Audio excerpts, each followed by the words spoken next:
آپ کو بڑی وضاحت اور صفائی کے ساتھ بتانا چاہتا ہوں. اگلے کچھ سال آپ اس تذبذب میں گزریں گے اور آخر کار اسی نتیجے تک پہنچیں گے جو میں بیان کر رہا ہوں.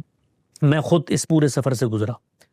یعنی ہم دیوبندی روایت کے اندر پیدا ہوئے، فراہی منہاج سے تعارف ہوا، 70-80% باتیں ہمیں بالکل سیم ہی لگتی تھیں. ان کو سمجھانے کی کوشش کی کہ اس کے ساتھ ہی شاید قبولیت ہو جائے.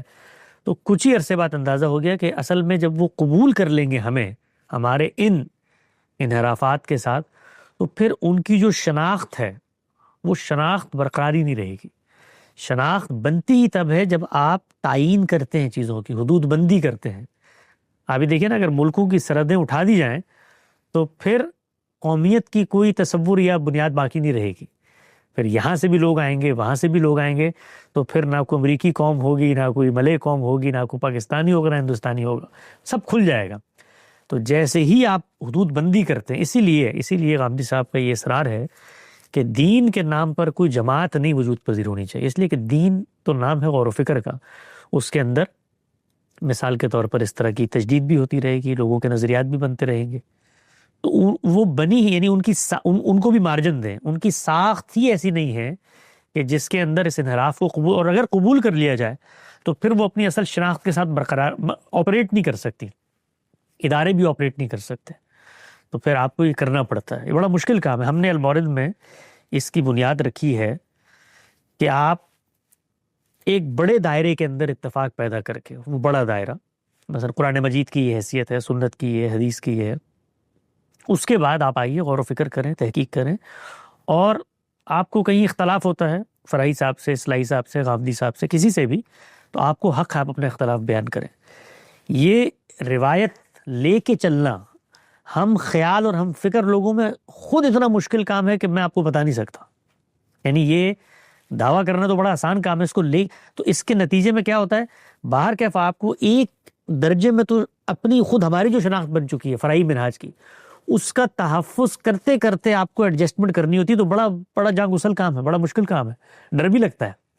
مطلب کئی لوگ آئے ہمارے پاس، ایسے پڑھے لکھے صاحبان علم آئے، مفکرین، بڑے علماء آئے اپنے اپنے دنیا کے پس منظر میں، جنہوں نے فراہی منہاج سے متاثر ہو کے حصہ بنے اس ہماری موومنٹ کا، تحریک کا، اور اس کے اندر کچھ ایسے انحرافات پیدا کر دیے کہ ہمارے لیے ایڈجسٹمنٹ ناممکن ہو گئی. کہ بھئی ہم نے کہا بھئی یہ تو اختلاف سے آگے بڑھ کے اصولی جو دائرہ ہے اس میں اختلاف پیدا ہو گیا. تو یہ صرف بتانے کی میں کوشش کر رہا ہوں کہ ہم جیسے لوگ جو اس کو گوارا بھی کرتے ہیں، ان کو بھی بڑا پھونک کے اور بڑی کشادگی روز پیدا کرنی پڑتی ہے کہ آپ اختلافات کو، کیونکہ آپ کے ہاں تو یہ ہوگا، لیکن جو باقی لوگ ہوتے ہیں، تنظیمیں بنتی ہیں نا، ادارے بن جاتے ہیں، ان کا ایک سپورٹ سسٹم ہوتا ہے، ان کو چندہ دینے والے لوگوں کی ایک نفسیات ہوتی ہے، وہ یہ کہتے ہیں کہ ہم تو یہی دیکھنا چاہتے ہیں یہاں پر یہ آواز. تو یہ بہت مشکل کٹھن کام ہے. تو تعلیمی اور تحقیقی اداروں کو یہ مشکل اٹھانا پڑتی ہے، نبھانا پڑتی ہے. ہم نبھا رہے ہیں اس کو، لیکن جماعت جب بن جاتی ہے ان کے لیے بڑا مشکل ہوتا. تو آپ کوشش کریں، لیکن جو دیوار پہ لکھا ہوا ہے وہ میں آپ کو بتا دیتا ہوں کہ باہر کیف آپ کو اگلے کچھ عرصے میں، اگر آپ کے یہاں یہ ڈیولپمنٹ ہو گئی کہ آپ فریضہ اقامت دین ہی میں آگے بڑھ گئے ہیں، تو پھر کچھ بھی کر لیں، آپ الٹے بھی لٹک جائیں. جماعت اسلامی، اگر میں بھی جماعت اسلامی میں ہوں، مولانا مودودی کی فکر پہ ہوں، تو میں بھی آپ کو جماعت کے حلقوں میں قبول نہیں کروں گا، کیونکہ مجھے پتہ ہے کہ آپ کی موجودگی سے میری جو تحریک کا مومنٹم ہے وہ ڈسٹرب ہو رہا ہے. تو یہ اسی وقت ہو سکتا ہے جب آپ بہت وسعت نظر کے ساتھ تعلیمی ادارہ بنائیں، تحقیقی ادارہ بنائیں، اور وہاں پر نئے افکار کو دعوت دیں. وہاں آپ دیکھیں جس جماعت اسلامی نے جاوید احمد غامدی صاحب جیسے ذکی، دانا، اب تب تو یہ کوئی تعصب پہ مبنی یا ہمارے اپنے کوئی شاگردوں کے حلقے کی بات نہیں، تو دنیا جانتی ہے نا. یہ حقیقت تو اب ایسی ہے کہ یہ اپنے پرائے سب جانتے ہیں کہ اللہ تعالیٰ نے ایک اتنا بڑا آدمی، اتنا بڑا عالم، اتنا ذکی اور فہیم اور متین اور دانشور اور مفکر اور دائی پیدا کیا ہے. تو وہ اگر کسی جگہ پر تھا تو یہ تو ان کے لیے نعمت غیر مترکبہ تھی. یعنی وہ تو کوئی چھوٹا سا ذیلی ادارہ بنا کر کہتے کہ بھئی یہیں پہ تحقیق کرتے رہو یہیں پہ ہمارے ساتھ ہی جڑے رہو، تم سے جو خیر پہنچے گا وہ ہم تک بھی پہنچ جائے گا.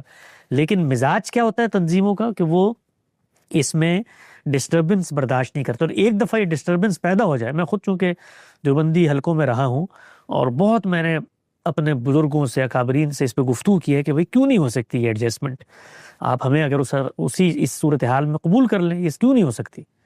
تو ان کی جو گفتگو ہیں، ان کی جو نفسیات ہے، اس کو مجھے سمجھنے کا موقع ملا، وہ یہ کہ پھر اس کے بعد یہ سلسلہ یہاں رکے گا نہیں.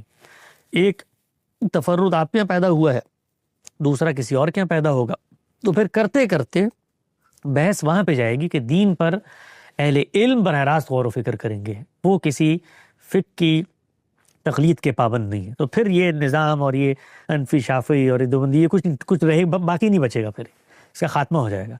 تو آپ نے اگر ایک سوراخ کر دیا تو خاتمہ ہو جائے گا. تو اقامت دین اگر گیا تو جماعت اسلامی گئی.